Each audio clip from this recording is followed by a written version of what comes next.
Reka rero tubifurize ibihe byiza bakunzi babizaza TV Rwanda, reka tubifurize ikaze ku byo mukora byose, ibyo munyuramo byose, inzira mucamo, tubifurize ibihe byiza. Uyu yitwa Thomas Lubamba rero menye uyu muntu mbere waburanishijwe n'urukiko rwa ICC, ubu kandi washinze undi mutwe witwaje intwaro urwanya leta ya Repubulika Iharanira Demokarasi ya Kongo hariya i Kinshasa. Ese uyu mugabo Thomas Lubamba ni muntu ki, agamije ese niki azanye mu teritwari butandukanye bwa Repubulika Iharanira Demokarasi ya Kongo? Ese uyu ndi mugabo yabaye iki, nicyamumenyaho? Numara kubyumva ukabimenya kuri subscribe, ukoreshe amazi ibiganiro byacu na documentaire bijye bikugeraho umunsi ku munsi. Nkwaye ikaze kandi gukurikira ibiganiro byacu bya Biza TV Rwanda, nkwaye ikaze kandi nawe ukurikira ibiganiro bitandukanye ndetse na documentaire zitandukanye bica no kuri iyi chaîne cyangwa se uyu muyoboro wanyu w'amakuru atandukanye. Reka mwifuza kandi ibihe byiza uri mu Rwanda, mutushyize kuri 30, ubwo ni mu ntara zigize kuri nyine ndetse no mu Kigali. Nkwaye ikaze kandi nawe uri mu gihugu cy'u Burundi, Gozi, Cibitoke, abariza Uganda, Tanzania, bari Kenya, abariza Nairobi, hakurya ngaho Sudani, namwe mwese kandi mutwumva muri Kota Masimbi, mbifurije ikaze kandi ibihe byiza. Ndabakunda kandi ndabishimira. Benshi rero bamumenye mu makuru igihe yacibwaga urubanza mu rukiko mpuzamahanga mpanabyaha bw'Irahe hariya mu Buholandi. Mwaka 2012 rwamuhamije ibyaha yaregwaga runamukatira gufungwa imyaka igera kuri 14. Muri Werurwe rero umwaka 2020 nibwo uyu cyangwa se uyu mugabo Lubamba cyangwa se Thomas ubwo yasohokaga muri gereza ya Makala i Kinshasa, aho kuva mwaka 2015 yaje gukomereza igifungo cye avuye muri gereza ya Haye mu Buholandi. Yabwiye itangazamakuru ritandukanye urugero nka BBC ati, nahanye imbabazi kugira ngo mfashe kongera kubaka sosiyete ya Repubulika Iharanira Demokarasi ya Kongo. Mu bya mbere rero yakoze agisoka muri gereza yahise ajya mu rusengero ari kumwe n'abo mu muryango we, maze n'abamushyigikiye bajya gusenga no gushima Imana. Thomas rero Lubamba w'imyaka igera kuri 34 y'amavuko, bivuga ko ari mu gihugu cya Uganda, n'ubundi igihugu kiyobowe na Perezida Yoweri Kaguta Museveni. Uyu akaba ayoboye igihugu cya Uganda mu myaka yatambutse. Ubu kandi yongeye kugaruka mu itangazamakuru, yabiryandika, ibivuga ndetse n'irisoma, iri kandi irisohora amashusho ndetse kandi n'irindi risohora amajwi atandukanye. Uyu mukagaruka mu itangazamakuru rero nyuma y'imyaka igera kuri 4 yafunguwe, yashinze umutwe witwaje intwaro witwa Convention pour la Révolution Populaire CRP.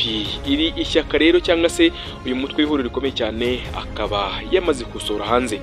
Mu kwezi rero gushize, ubwo ni mu kwezi kwa gatatu, Charles Kakani wungirije Thomas Lubamba yabwiye ibinyamakuru byo muri Repubulika Iharanira Demokarasi ya Kongo ko umutwe wabo ugamije guhindura ubutegetsi bwa Repubulika Iharanira Demokarasi ya Kongo, kugarura demokarasi ndetse no kwizana kw'abaturage ba Kongo.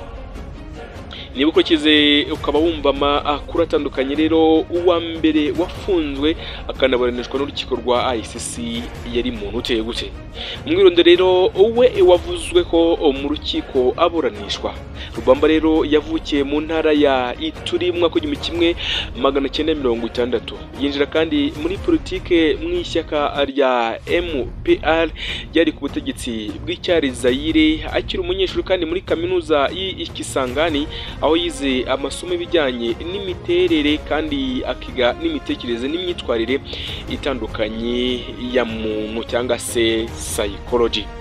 Iyo mitekerereze, imyitwarire ndetse n'imiyoborere ya muntu psychology niyo gituma abo mu mahanga muri politike n'ubundi buzima bwa muntu muri rusange. Nyuma kandi yakomeje mu ishyaka rya UDPS rya Etienne Felix Antoine Tshisekedi, aho kandi yabaye mu bakuriye urubyiruko rwayo igihe kinini muri rusange. uyu Thomas rero Thomas Damba cyangwa se Thomas Dailo Lubamba wo mu bwoko bw'abahema kandi yaje kwifatanya n'umutwe twaje intwaro wa Rassemblement Congrès pour la Démocratique cyangwa se RCD ishami kandi rya Kisangani. Mouvement rero de Libération rizwi nka RCD KML wari mu ihuriro ry'imitwe y'inyeshyamba yafatwaga kandi na Uganda ndetse n'u Rwanda hagati y'umwaka w'igihumbi 1998 ndetse n'umwaka wa 2006 mu gihe kandi cy'intambara ya kabiri yaberaga hariya muri Repubulika Iharanira Demokarasi ya Kongo. Ubwo iri shyaka rero cyangwa se iri huriro ryafashwaga na leta y'u Rwanda ndetse n'igihugu cya Uganda mu mwaka w'igihumbi 1998 n'umwaka wa 2006 nibwo uyu mugabo yaje kugira imbaraga zidasanzwe.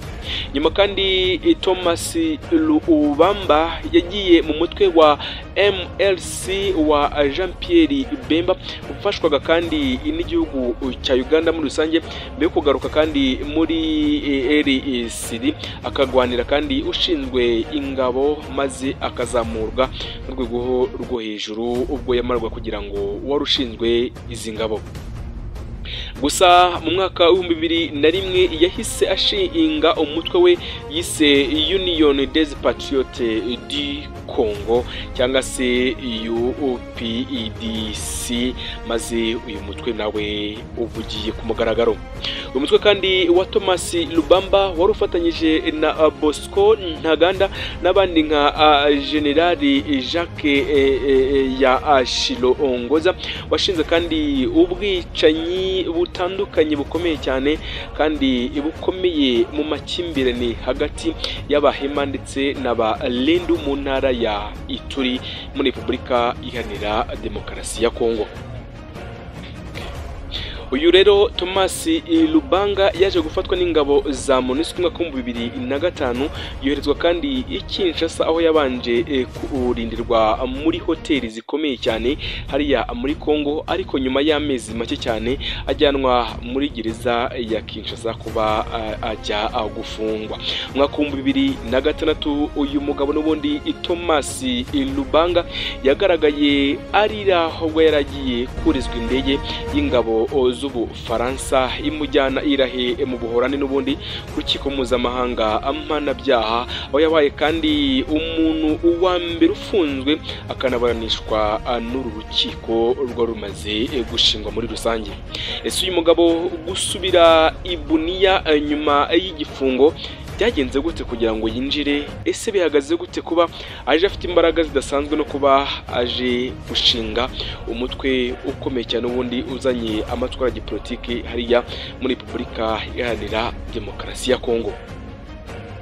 Uyu Thomas Lubanga yaburanye rero ahakana ibyaha yaregwaga ari kubw'urukiko rwamuhamije kwinjiza abana mu gisirikare ndetse no kohereza mu ntambara bakajyamo kuba barwana kandi bakira abana batoya cyane. Ibi rero mu ntambara ndetse no mu rubanza rwamaze imyaka igera kuri 4 yose ibi yagendaga abishinjwa ko we abihakana. Maze mwaka wa 2012 Lubanga n'ubundi yakatiwe gufungwa imyaka igera kuri 14 yose ari mu gihome. Imyaka ya mbere kandi y'igifungo yayimaze muri gereza ya La Haye, maze mwaka wa 2015 agarurwa muri Repubulika Iharanira Demokarasi ya Kongo gufungirwa n'ubundi muri gereza ya Makara i Kinshasa muri rusange. Amakuru rero avuga ko ari muri gereza y'i Kinshasa Lubanga yongeye kubaka umubano ndetse n'abantu bakomeye cyane kandi bakoranye nawe hambere cyane mu gihe yiteguraga gusohoka muri gereza kugira ngo mu buzima busanzwe. Nyuma rero yo gusohoka muri gereza yabaye hagati y'imijyi ya Kinshasa ndetse na Bunia mu ntara ya Ituri, aho kandi yahoze asanzwe afite ijambo ndetse rikomeye cyane n'abayoboke benshi cyane abo mu bwoko bwe butandukanye. Atangira kandi politike bushya avuga kandi kagamije amahoro n'iterambere muri rusange. Mumera kandi zumwa ku 2021 Perezida Felix Tshisekedi yashyizeho itsinda ryiswe Task Force y'amahoro, ubwo kandi akimara gushinga uwo mutwe cyangwa se iryo tsinda, ubwo kandi ubwiyunge ndetse no kubaka Ituri yari rimaze kuzamuka. Yari igamije kandi ahanini gufasha imitwe yitwaje intwaro muri Ituri zo kuzishyira kuba hasi izo ntwaro bakamanika amaboko. Tshisekedi rero yagize Thomas Lubanga umukuru w'iryo tsinda kugira ngo arebe ko iryo tsinda nawe yarihagararira maze izo ntwaro zigashyirwa hasi. Mu kwezi rero kwa kabiri mwaka 2022 niho tugeze, mu buryo kandi butavugwaho rumwe. Thomas Lubanga ndetse na bagenzi be bagera kuri 6 bari muri iyo task force bashimuswe ndetse n'umutwe wa Codeco bari muri Ituri uwo mwaka. Uyu kandi mutwe wabarekuye nyuma y'amezi agera kuri 2 yonyine Codeco imaze kubafata. Mu matora rero y'umwaka 2023 Thomas Lubanga yatsindiye umwanya wo kuba umudepite n'ubundi w'intara ya Ituri, ariko komisiyo y'amatora iramusimbuza ivuga ko umuntu wahamijwe ibyaha atagomba gutorwa ibyo we yamaganye muri politike mpuzamahanga ndetse no ku butaka bwa Kongo. Uyu mugabo kandi nyuma yo kunanirwa gusubira muri politike muri Ituri mwaka 2024, Thomas Lubanga yagiye muri Uganda avuga ko ahunze ibibera ku butaka bwa Repubulika Iharanira Demokarasi ya Kongo.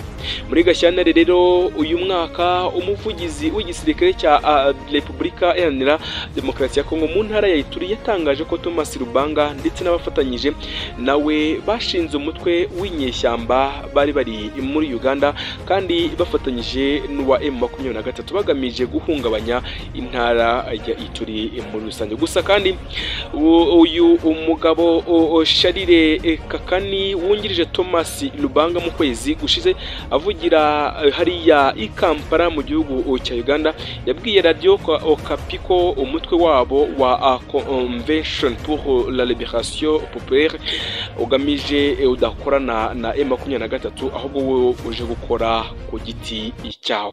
Uyu mutwe rero wa Thomas Lubanga ufite ishami rya gisirikare ryitwa Force pour la Libération Populaire rivuga ko utaratangira ibikorwa bya gisirikare ku butaka bwa Repubulika Iharanira Demokarasi ya Kongo.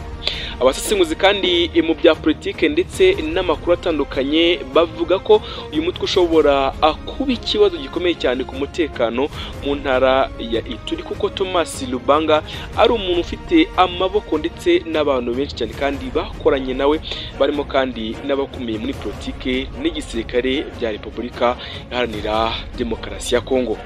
Uburasirazuba kandi bwa Repubulika Iharanira Demokarasi ya Kongo busanzwe n'ubundi bushengeshwe n'imitwe yitwaje intwaro ndetse kandi na ONU ivuga ko irenga 100 yose, ariko abandi bakavuga ko iri hagati y'100 ndetse n'130.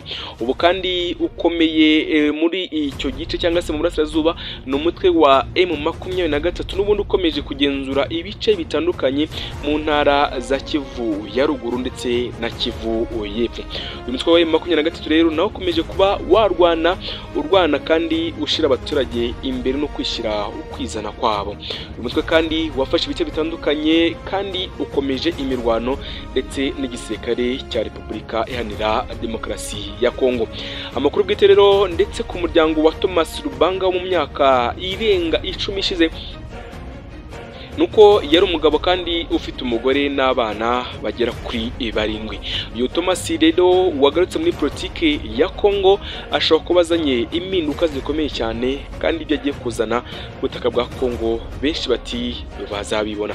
Nitwa Eric Nshimiyimana, komeza ubane natwe, komeze kudukurikira ku bintu byacu tukugezeho bya buri munsi, narindi neguza naho bitaha.